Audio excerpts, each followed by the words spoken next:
O que faz alguém que desconhecer a verdade de Deus recorrer a algo que, em sua essência, nega tudo o que Deus diz para tentar encontrar descanso, paz, equilíbrio emocional, etc.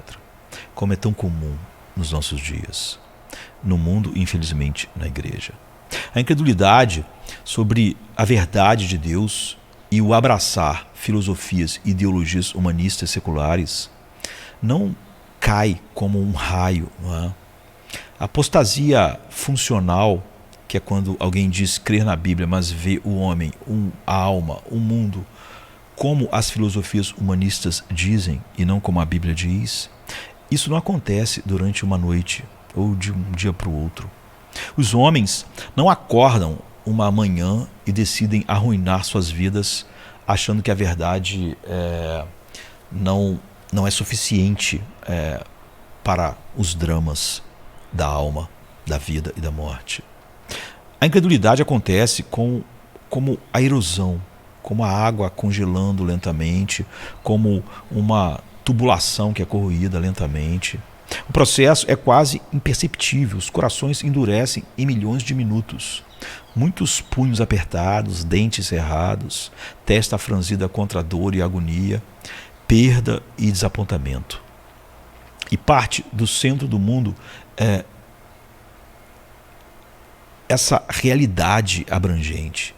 E perto disso está o medo, a ansiedade e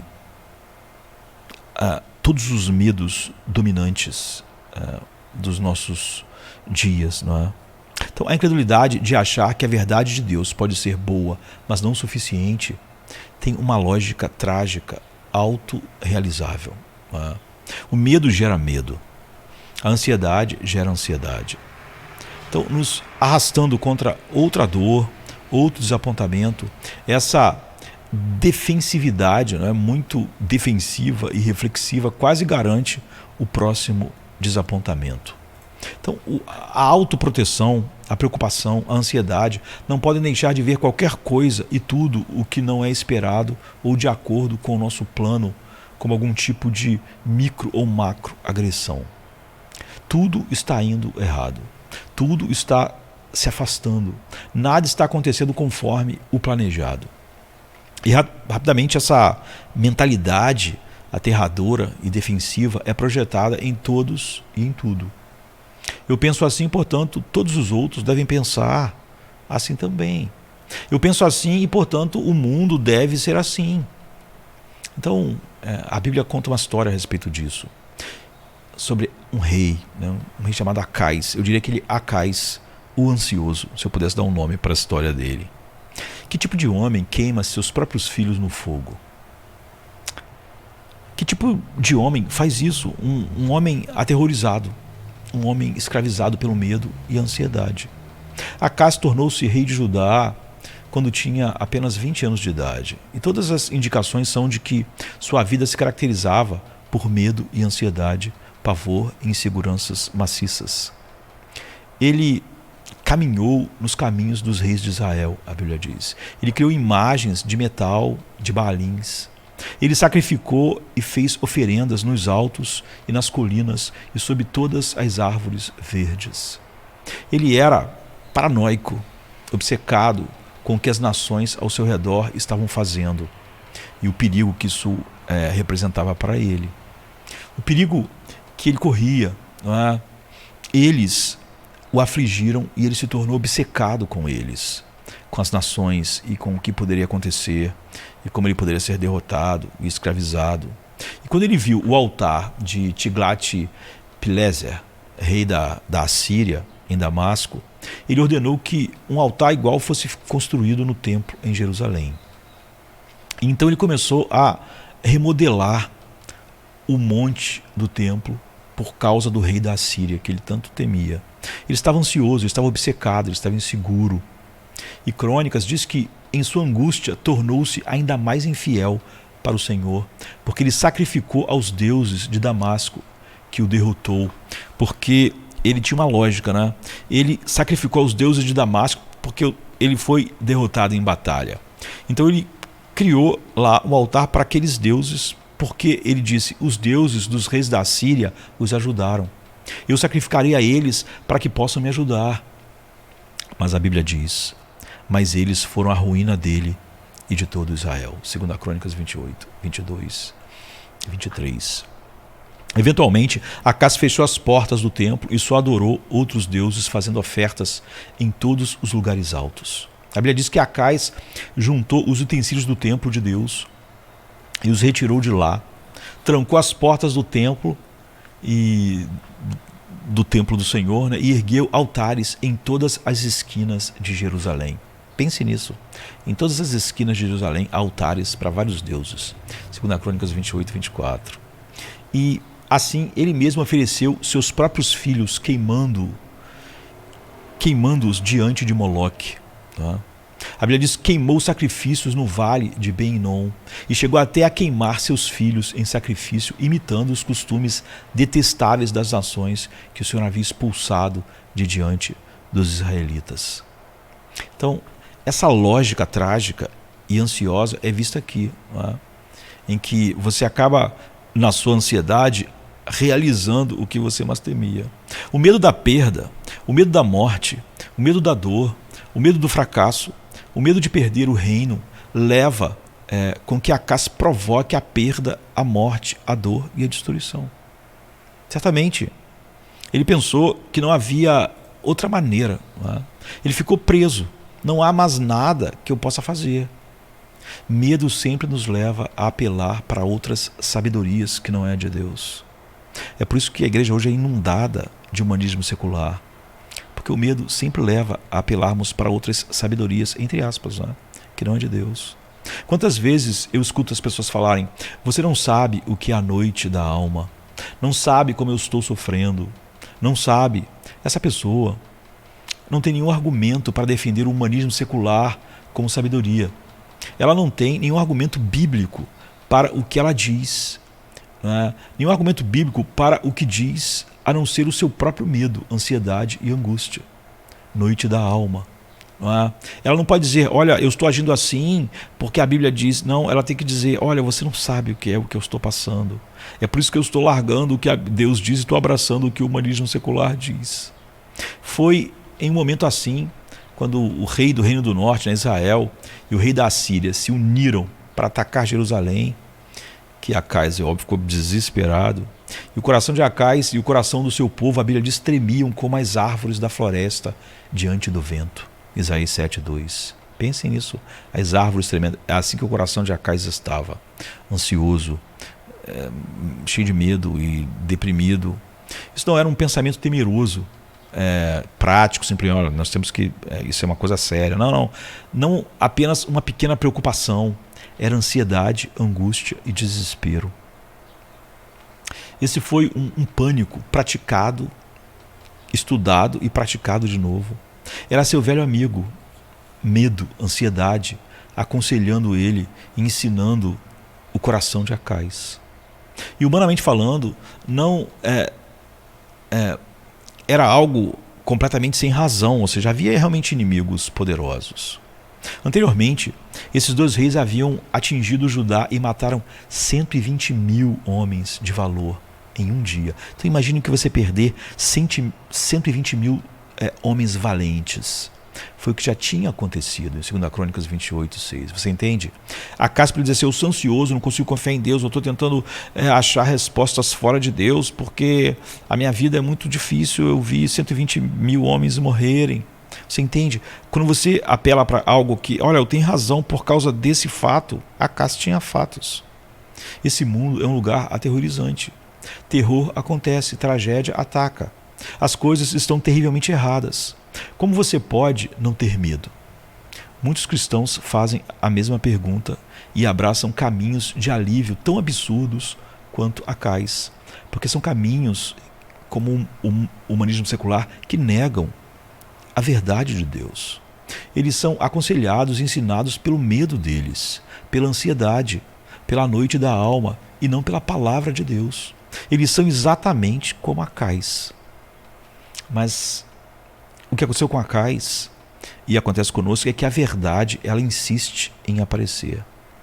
Então, a Bíblia diz que o Senhor enviou o profeta Isaías a Acais para dizer para ele: diga a ele, tenha cuidado, acalme-se e não tenha medo e desmaie ansioso. Você pode ouvir isso de Deus? Ele mandou Isaías ir procurar Acais e dizer: diga a ele, tenha cuidado, acalme-se e não tenha medo e desmaie ansioso. Não tenha medo e desmaie ansioso. Que o teu coração não se desanime por causa do furor destes restos de lenha fumegantes. Rezim, a Síria e o filho de Remalias, Isaías 7,4. Ele não temesse aqueles dois reis. E novamente, o Senhor falou com Acais: peça um sinal do Senhor, teu Deus, que seja tão profundo como o Seol, o inferno, ou alto como o céu, Isaías 7,11. Mas Acais não faria isso. O medo e a ansiedade o fez crer em outras coisas. Então Isaías diz: ouçam agora, descendentes de Davi, não basta abusarem da paciência dos homens? Também vocês vão abusar da paciência do meu Deus. Ele está dizendo para Acais e para Israel: o medo, o pânico, a falta de confiança de vocês serem aconselhados diariamente pelo medo, pela ansiedade, e não ouvirem a verdade de Deus, e com isso ouvirem outros deuses, ouvirem o humanismo secular. Ouçam agora, descendentes de Davi, não basta abusarem da paciência dos homens, vocês vão também abusar da paciência de Deus.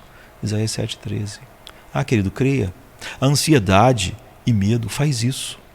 O homem acredita em tudo, menos em Deus. Ele acredita em cada novidade do humanismo secular, menos na palavra de Deus. Cristãos hoje acreditam firmemente, como Acais, que Deus e sua palavra não podem lidar com ansiedades e medos.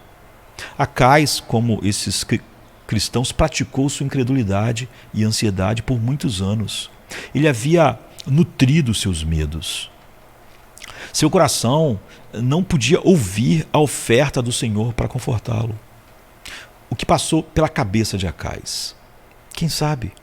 Ele achou que a verdade vinda de Isaías era simplista demais, como as pessoas acham que a verdade de Deus é muito simples, é simplista, que quem está falando sobre a verdade de Deus não está entendendo, a complexidade do problema.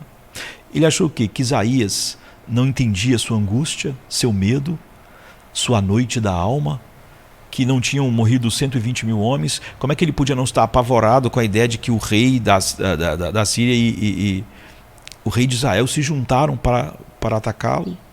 Que a mão de Deus era muito curta para ajudar? Foi isso que Acais pensou. Que a mão de Deus era muito fraca? Foi, não é? Ele ridicularizava a sabedoria de Deus para lidar com a alma que o próprio Deus criou. Ele simplesmente não acreditava que o que estava sendo dito era verdade. Não acreditava, como muitos hoje na igreja. Como essas nações poderosas podem desaparecer tão rapidamente? Acais pensava. Deus não pode lidar com isso. Isso está além. Esse é um problema muito complexo. Não vamos ser simplistas. Não é o mesmo que muitos cristãos dizem sobre seus medos, ansiedades e noites da alma. Talvez você nunca tenha que lidar com realmente a realidade de um exército que vai matar todo mundo, como matou aqueles 120 mil homens valentes, como Acais tinha. Mas isso não era desculpa para ele. Imagine nós. Quando você pratica o medo e a ansiedade e se preocupa, a verdade de Deus parece inútil. O humanismo secular, com suas teorias, parece útil. Acais também achava que a ajuda tinha que vir de outro lugar e não da verdade pregada por Isaías para ele.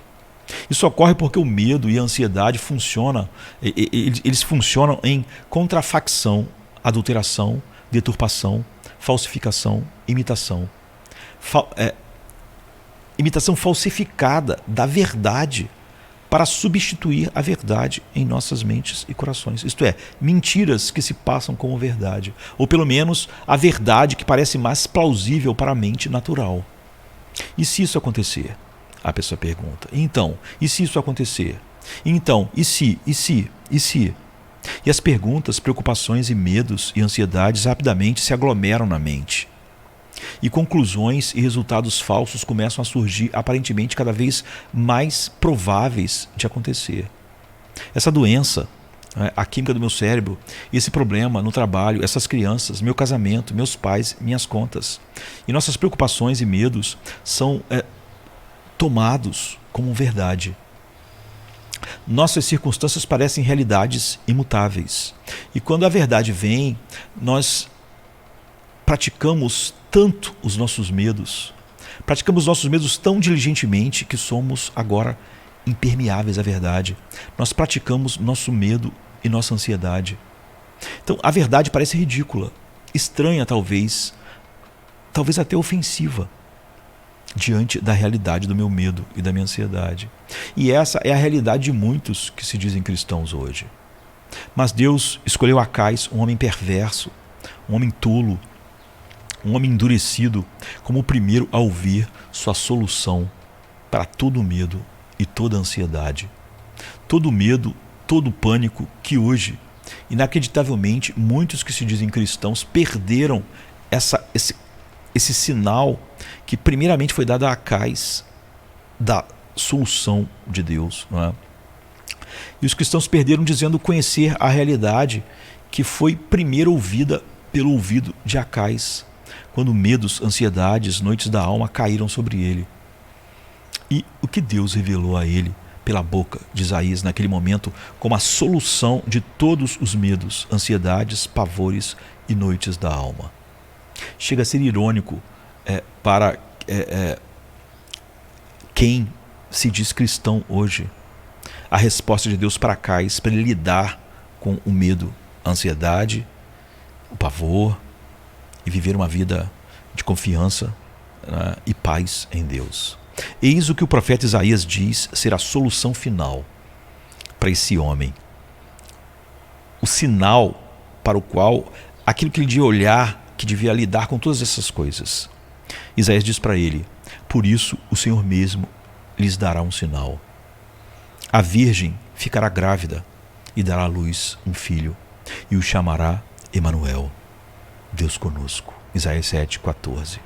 Agora, me diz, que sinal estranho, não é? Há muitos aspectos intrigantes para a profecia. Como esse sinal está exatamente relacionado à situação que Acais e Judá estavam enfrentando, que era a invasão daqueles exércitos. Agora, quando Elias disse, eu vou te dar, Deus deu uma resposta, ele vai dar um sinal, Acais podia ter pensado em qualquer coisa, menos nisso, não é? A virgem conceberá e dará à luz um filho. Medo, ansiedade, pavor, noite da alma. Isso foi cumprido de algum modo durante aqueles dias? A virgem deu luz nos dias de Acais? Não. Mas mesmo assim, só a promessa do que Deus faria no Calvário e a confiança nela, no sinal, devia ser o suficiente para Acais. Agora, se isso devia ter sido suficiente para Acais, 800 anos antes da virgem dar à luz a um filho, com esse pouca informação, então você sabe muito mais do que ele. Se Deus, só com isso, achou que olhar para Cristo, para a promessa de Cristo, e como ele venceria o pecado, a morte e todas as coisas, devia ser suficiente para Acais lidar com o seu medo e sua ansiedade e todas as coisas, 800 anos antes de Jesus nascer. Imagine você, 2000 anos depois que ele nasceu, e sabendo, não é, tudo o que isso trouxe, tendo os evangelhos, tendo Romanos, tendo Gálatas, tendo Efésios, tendo Apocalipse. Você sabe muito mais do que ele. Mas os cristãos hoje dizem, não é suficiente. Mateus diz que o que Isaías disse a Acais, que devia resolver todos os dramas, medos e ansiedades do seu coração, foi cumprido no nascimento de Jesus. Por isso, o Senhor mesmo lhes dará um sinal. Mateus repete a profecia dada por Isaías a Acais por causa do seu medo, do seu pavor. A virgem ficará grávida e dará à luz a um filho e o chamará Emanuel. Isaías 7,14, não é? E, no entanto, o sinal também é a resposta para o medo de Acais, para o temor de Judá, para a ansiedade e preocupação que escravizava todos os homens.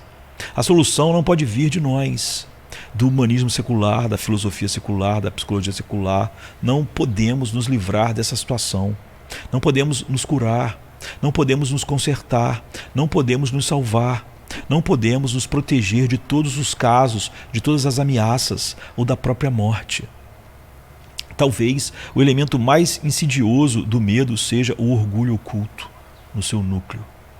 Uma coisa é ter medo de altura, não é? Ou guerra, ou parto, um certo medo natural e humano. E há tantos medos sem fundamento algum, não é? Mas outra coisa inteiramente diferente é ser governado pelo medo, ser escravizado pela insegurança e preocupação e ansiedade. Podemos dar nomes poéticos como noite da alma, mas isso não muda nada. E esses hábitos são sempre uma espécie de querer agarrar a segurança, agarrar o controle, agarrar a sensação de segurança. Mas eles são sempre baseados na suposição de que podemos fazer algo para nos consertar com nossas próprias teorias, filosofias e sabedoria. Se eu conseguir isso, ficarei bem. Se eu começar a comer de forma mais saudável, ter um pensamento mais positivo, melhorar minha autoestima, se eu conseguir a teoria e o tratamento tal para a alma certo, se eu tiver um emprego diferente, se eu apenas me casar ou tiver um bebê, ou preencher o espaço em branco com a mais nova teoria saída do humanismo secular, então eu vou ficar bem, eu vou estar bem. Então eu me sentirei seguro e terei estabilidade emocional. Mas não é verdade. Nunca é verdade. Você vai de um lugar alto para outro lugar alto, como aqueles lugares altos que Acais fez, e em cada esquina de Jerusalém tinha um altar. Você vai de um lugar alto para outro, de uma colina para outra, de uma esquina para outra, de uma árvore verde para outra, onde estavam todos aqueles deuses que Acais colocou. Como Acais, você vai estar escravizado pelos ídolos criados pela sabedoria, entre aspas, humana. Mas você não pode convocar tua salvação, não pode trazê-la, não pode trazer sua paz, não pode trazer como lidar com os perigos da vida. Você não pode trazer a redenção, o equilíbrio, a paz emocional, espiritual.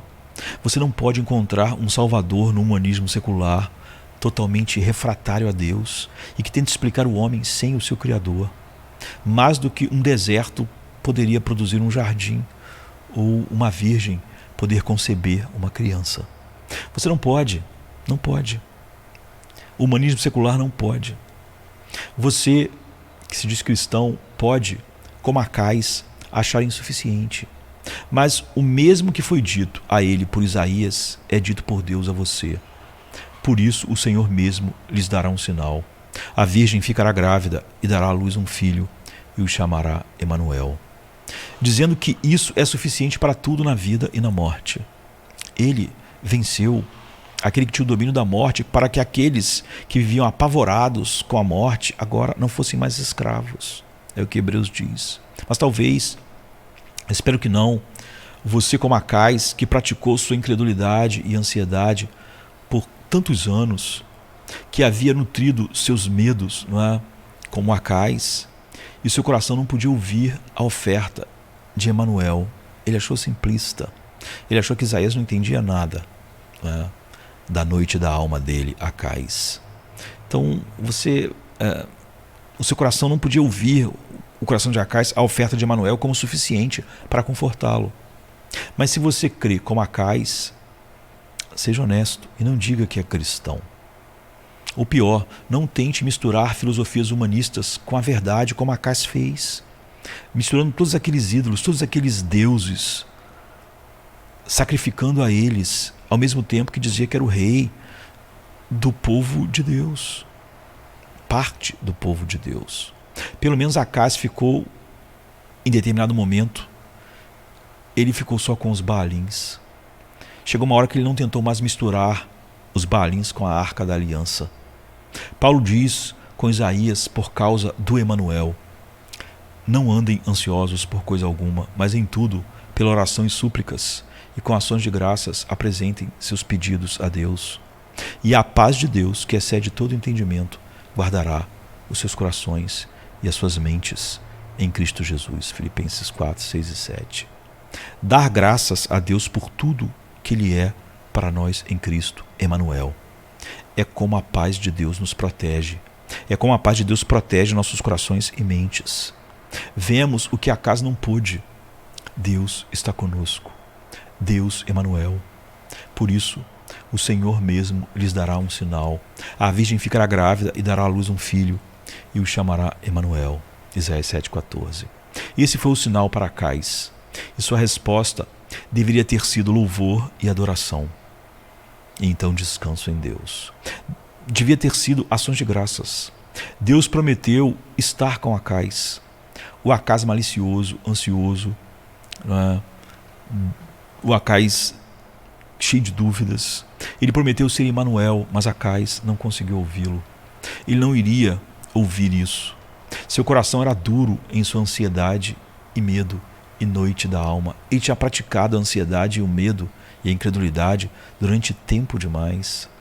Mas ainda esse é o sinal para todos nós. Não mudou. Precisamos que Deus venha a nós. Nós precisamos de Deus conosco. Precisamos do Emanuel verdadeiramente. Precisamos só de seu Filho em sua palavra. Emanuel, Deus conosco. Por isso, o Senhor mesmo lhes dará um sinal. A virgem ficará grávida e dará à luz a um filho, e o chamará Emanuel. Mas se você é como Acais, você vai achar tudo isso muito simplista. Irá procurar outro caminho. Eu posso dizer, era melhor que Acais tivesse escutado Isaías. E é melhor que você escute também, antes que seja tarde. Amém, querido? Amém. Venha se cansado estás, e eu descanso darei.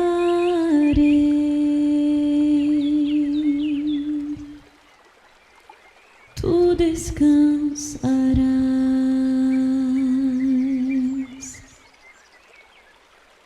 Venha a mim se não tens paz, e eu darei paz sem fim. Terás paz sem fim.